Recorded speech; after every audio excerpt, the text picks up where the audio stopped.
할렐루야! 여러분의 인생이 눈부시게 빛나길 바랍니다. 책 읽어주는 오드리 시작하겠습니다. 파월 환송식. 드디어 우리 부대가 떠나는 날 새벽이 돌아왔다. 그날따라 새벽은 너무도 깜깜했다. 어느새 양평 산악지역의 동네 할아버지, 할머니, 아낙네 아저씨, 꼬마들까지 모두 알고 등불을 들고 나와 환송하며 축복해 주었다. 양쪽 길 옆에 서서 울음 섞인 목소리로 죽지 말고 부디 살아 돌아오라고 말하는 이들의 모습은 고향의 부모, 형제들과 다를 바가 없었다. 심정과 행동 모두 그러했다. 손을 꼭 잡아주고 껴안아주며 부디 살아서 돌아오라고 했다. 우리가 훈련을 많이 받았으니 잘 싸우고 오겠습니다 라고 다짐하며 말하니 우리의 용감한 모습들을 보고 흐뭇한 마음이 들었는지 백마부대 파이팅! 하며 산이 울리도록 외쳐주었다.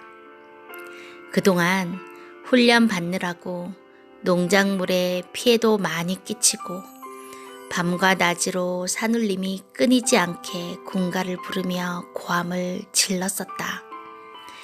농촌에서 온종일 일하고 고단하게 잠자는 사람들에게 밤중 새벽 할 것 없이 말로 다 할 수 없는 폐를 끼쳤건만 그들은 다 잊어버린 채 자기 자녀들이 동네 논밭에서 훈련받고 떠나는 것처럼 생각하고 꼭 살아 돌아오기만을 기원하며 한결같이 가슴 뜨거운 사랑의 정을 쏟아주었다. 우리는 주민들의 뜨거운 정을 느끼며 흐느끼지 않을 수 없었다. 고향의 부모, 형제 대신 이들이 환송을 해주는 것이었다. 어느 민족에서도 찾아볼 수 없는 이러한 정과 사랑, 뜨거운 심정은 우리 민족만이 느낄 수 있는 것이라 아니할 수 없었다. 양평역에 도착하니 날이 샜다. 어느새 파월군의 가족들과 양평 공무원 및 주민들이 구름같이 모여들어 있었다. 양평 고등학교 악단이 출전 용사들의 사기를 북돋아주는 연주를 하여 그 음악이 울려 펴졌다. 아느냐 그 이름 무적의 사나이, 세운 공도 찬란한 백마고지 용사들, 정의의 십자군 깃발을 높이 들고 백마가 가는 곳에 정의가 있다. 달려간다. 백마는 월남 땅으로 이기고 돌아오라. 대한의 용사들. 군가 달려라 백마.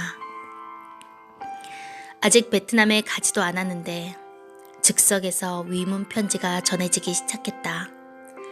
사랑에 눈을 떠 번갯불에 콩 구워 먹듯 하는 사람들이었다. 이렇게 하여 후에 인연이 되어 결혼하는 자들도 적지 않았다. 비가 그치고 햇빛이 쨍쨍 비치는 양평의 아침은 찬란했다. 석 달 이상 우리를 품고 단련시켰던 양평 용문산도 이제는 마지막이다. 모두 안녕을 고하고 우리가 탄 열차는 서울을 향해 달렸다. 각 칸마다 창문을 활짝 열어놓고 태극기를 흔들며 가니 논밭에서 일을 하던 농민들이 하던 일을 멈추고 일어서서 환송한다. 베트남으로 가는 군인인 줄 알고 잘 싸우고 살아서 돌아오라고 두 손을 불끈불끈 쥐고 하늘로 올리며 백마부대 파이팅! 등을 외쳐주었다. 용산역에 도착하니 구름대같이 가족들이 몰려와 있었다.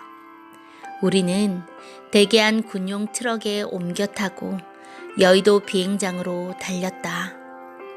여의도는 모래벌판이었다. 바람이 불면 모래먼지로 뒤덮였다. 여의도에 도착하여 예행 연습을 하였다. 이는 대통령에게 출국 신고를 하고 서울 시가 행진을 하기 위해서였다. 밤이면 유명한 배우, 가수, 코미디언들이 위문 공연을 해주었고 대형 스크린으로 영화도 보여주며 파월 장병들의 사기를 최대로 북돋아 주었다. 그리고 여의도에 있는 동안에는 면회가 허락되었다. 시골집에서는 아버지가 오고 또 서울에 살고 있는 큰 형인 인석 형과 형수가 면회를 왔다. 고향이 광주인 형수는 평소 실력을 발휘하여 전쟁터로 떠나는 시동생을 위해 축소한 잔치집 음식처럼 불고기, 통닭, 떡 등을 푸짐하게 싸가지고 왔다. 군대 음식을 먹다가 갑자기 푸짐한 음식 앞에 앉으니 먹기도 전에 배가 불렀다. 칼칼한 김치는 생기를 불러 일으켰다. 차근차근 1시간 동안 이 얘기 저 얘기를 하면서 맛있게 먹었다. 아버지는 수만 명의 군인들이 같이 가기 때문에 마음은 놓이지만 전쟁터로 가는 몸이기에 믿을 수가 없는지 부디 몸 조심하고 살아 돌아오라고 당부했다. 뿐만 아니라 지금 아들의 모습을 보는 것이 마지막이 아닌가 생각이라도 하였는지 하늘을 우러러보며 생명은 하나님께 달렸어. 그래도 조심할 것은 목숨을 걸고 조심해야 돼 라고 말씀했다. 큰형은 우리 집 신앙의 원조라 만나면 기도, 만나면 설교를 했다. 나는 하늘 뜻이 있어 가는 운명인 것을 깨달았으니 이젠 두려울 것도 없고 죽음의 공포도 없으며 어서 가고 싶은 마음뿐이라고 했다. 하나님이 나와 함께 계시니 용감히 자유수호군으로 평화를 위해 잘 싸우고 올 것이라며 걱정하지 말라고 했다. 아버지와 형은 걱정 없이 기쁨으로 떠나는 나를 보고 기뻐했다. 사람이 필요 없는 걱정, 근심, 염려를 안 하고 사는 것이 행복한 삶인 것이다. 1966년 8월 27일 중앙청 광장에서 백마부대 파월 환송 국민대회가 열렸다. 거기서 대통령에게 파월 신고식을 하고 이어서 서울 시내 시가 행진을 했다. 중앙청에서 출발하여 안국동과 종로를 거쳐 동대문을 향해 가는데 거리의 양쪽의 시민들이 구름같이 서서 환호성을 외쳐주었다. 이 순간만은 그 누구라도 전쟁과 죽음의 공포와 불안함을 다 잊은 것 같았다. 행진 가운데 재치 있게 뛰어들어 물건을 전해주고 악수도 하고 연애 편지도 주고받는 모습들이 보였다. 사람이 살아가면서 재치와 요령, 순간의 처세술이 참 필요하다. 시민들 중에 누구보다도 용감한 사람들은 애인들이었다. 그렇게 줄을 쳐놓고 말려도 사정없이 뛰어들어 마지막으로 보는 애인들을 끌어안고 선물을 전해주고 다시는 못 만날 사람처럼 순간의 정을 나누고 있다. 쳐다보니 안타까운 처지들이었다. 애인들에게 자기가 죽지 않고 살아 돌아올 것을 약속하며 그 사이 딴 남자 쳐다보지 말라고 모두 단단히 부탁하는 것 같았다. 전쟁과 죽음을 앞에 놓고 절감하는 그 마음의 표현들은 참으로 진실하고 부끄럼 없는 자연스러운 것이었다. 시가행진을 하며 지나갈 때 양쪽 건물에서 시민들이 구름같이 둘러서서 색종이를 오색 찬란하게 눈처럼 뿌려주었다. 국민들의 뜨거운 마음을 파월 장병들에게 쏟아부어준 참으로 열정적인 환송이었다. 한국 민족은 특히 열정적이고 감정적이다. 한번 마음이 감동되면 간까지 빼줄 만큼 잘하고 그러다 꼴이 틀리면 입이 닳고 혓바닥이 닳도록 험담과 욕을 해대기도 한다. 이 같은 환송을 받았으니 이제는 평화의 자유수호군으로 용감히 싸워 승리하고 돌아오는 것밖에는 없었다. 청중의 환송을 받고 심리적으로 군인들은 사기가 충전한 모습들이었다. 전우들의 대화를 들어보면 거의 서울 시내 구경을 처음 하는 자들이었다. 베트남에서 살아 돌아와서 제대한 후 서울에서 살겠다고 희망을 걸기도 했다. 나 역시 서울 시내는 처음이었다.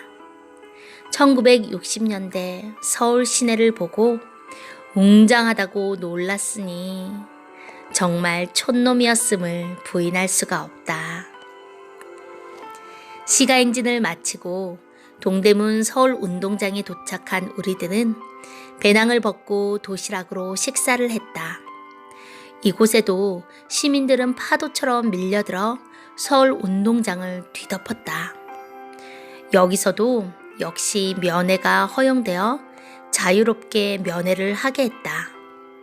그날의 모든 행사를 마친 후 우리는 다시 군용 트럭을 이용하여 여의도에 있는 주둔지로 갔다. 다음 날 우리는 저녁 식사를 하고 떠나기 전에 마지막으로 인원 검사와 군장 검사를 실시했다.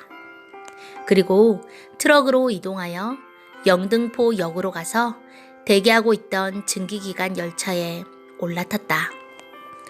이때 군인들의 번개 같은 면회가 시작됐다. 말로 못다한 것은 편지로 전하기도 했다. 창밖을 보니 어떤 이들은 사람을 못 찾아 애간장을 태우며 발을 동동 구르며 뛰어다녔다. 열차 안에 있는 군인들도 마찬가지였다. 하지만 열차는 인정사정 볼 것 없이 이 모든 것을 매몰차게 끊어버리고 기적소리를 내며 서서히 움직이기 시작했다. 열차 창문에 서로 얼굴을 맞대고 엉엉 울다가 결국 떠나가는 열차의 희미한 등불이 사라질 때까지 손을 흔들며 쳐다보고 있었다. 이별은 눈물을 흘리게 하고 울음을 터뜨리게 했다. 전쟁터로 사랑하는 자들을 보내는 마음들이 눈물을 흘린다고 엉엉 운다고 그 미어지는 가슴이 사라지고 걱정되는 마음이 없어지랴. 모두 이 순간 생명을 주관하시는 전능자에게 제발 살아 돌아오게 하옵소서. 비는 마음 동일할 뿐이었다. 생명을 주관하는 하나님께 비는 자만이 마음이 놓여 보였다.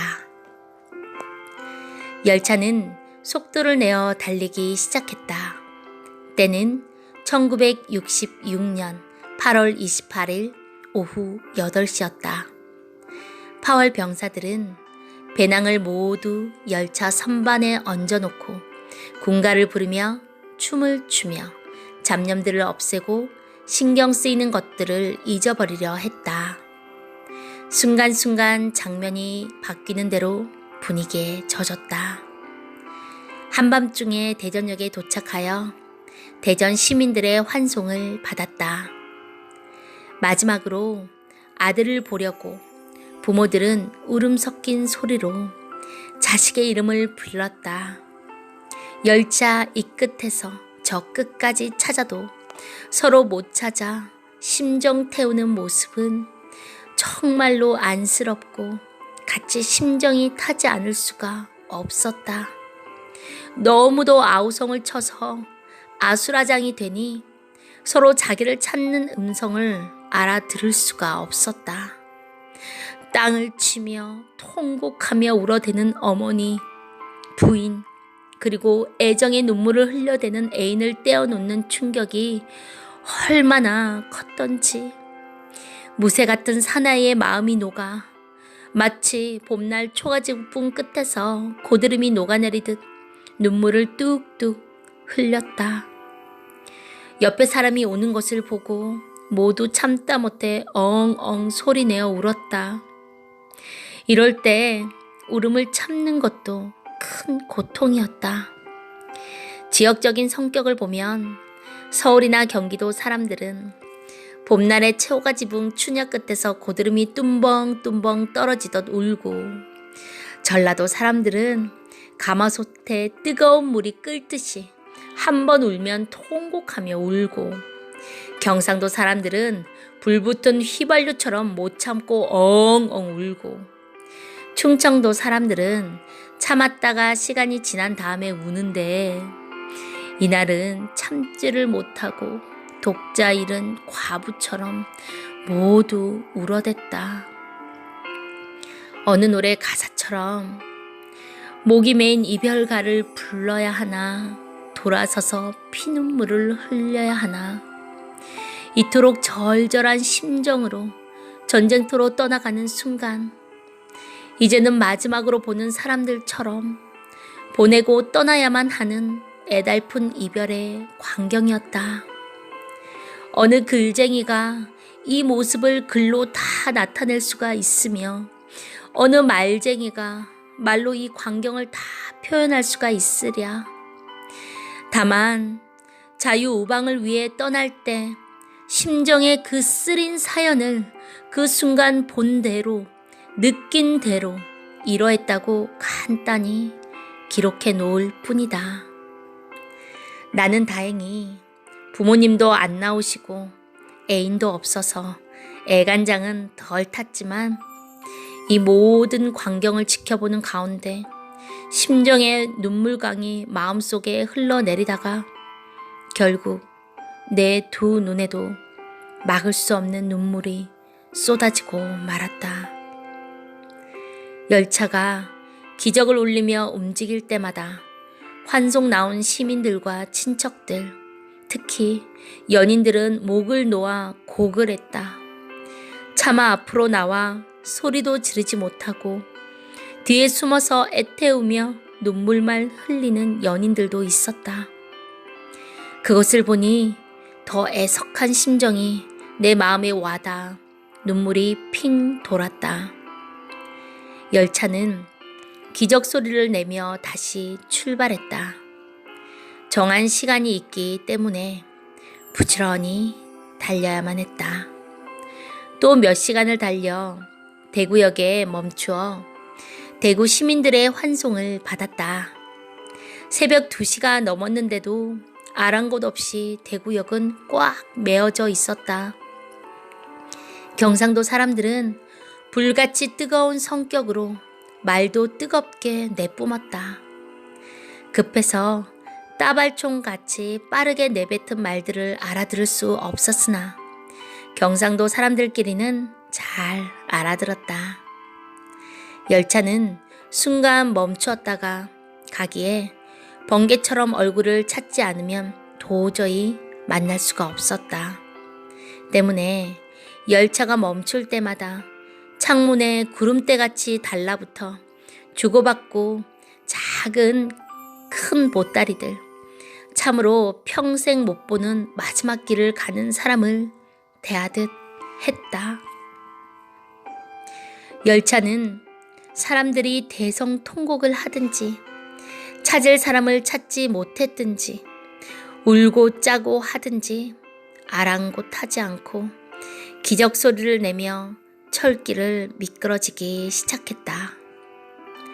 열차는 다시 달려 새벽에 부산 삼부드에 도착했다. 파월 장병들은 배낭을 짊어지고 총을 메고 이미 정박하고 있는 수송선에 승선하기 시작했다.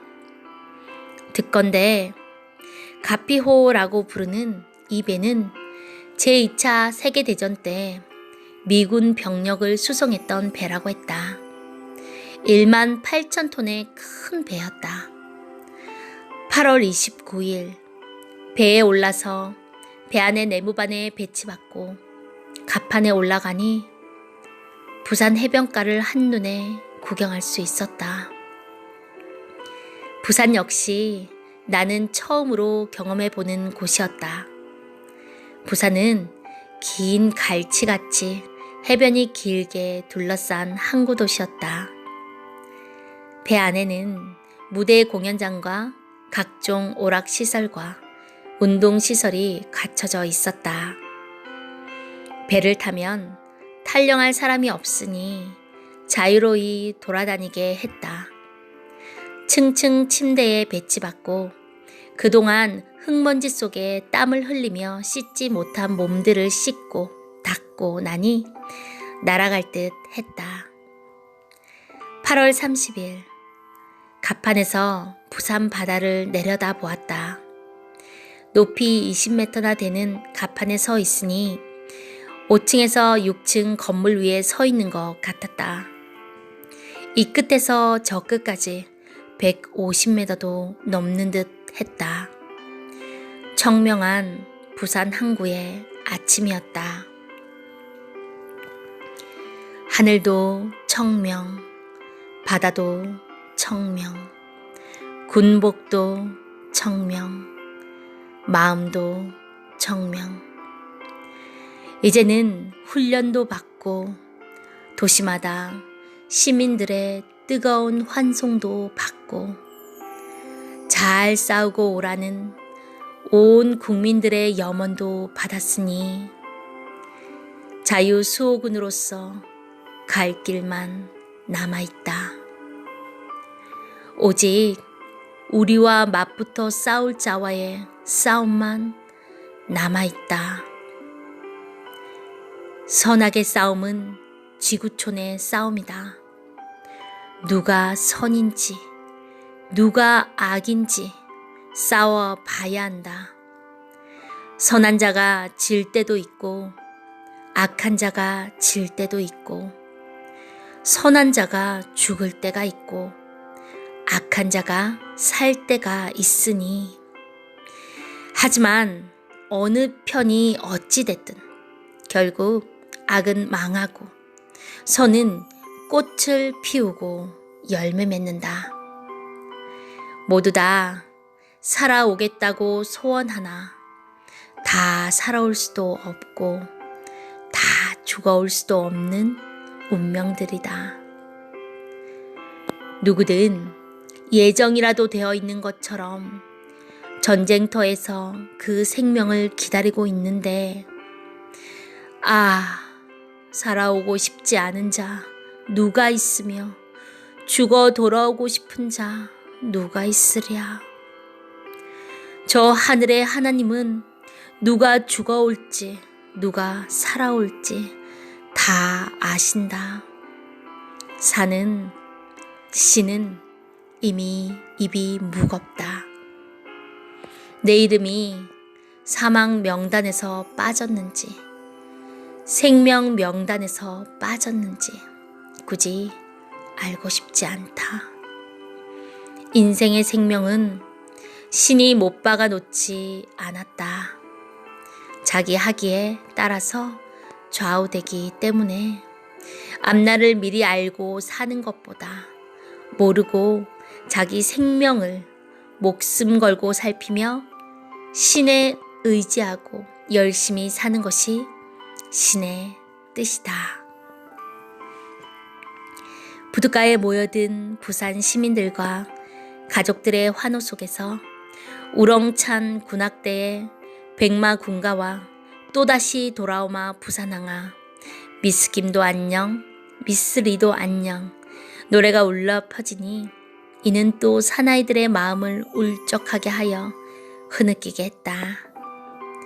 출항식을 끝내고 마지막으로 고국과 사랑하는 이들을 바라보며 손을 흔들며 울고 있는데 오전 10시가 되니 가피호의 백고동 소리는 울리고 말았다. 그러자 모두들 약속이나 한 듯이 서서 혹은 바닥에 주저앉아 통곡을 하기 시작했다. 배에서 울고 땅에서 울고 부두는 눈물의 바다가 되고 말았다. 이 눈물의 광경을 보고 이들이 살아오도록 전쟁터에서 생명을 지켜줄 수 있는 이는 오직 하나님밖에 없을 것이다. 아멘. 하나님, 감사합니다. 사랑합니다.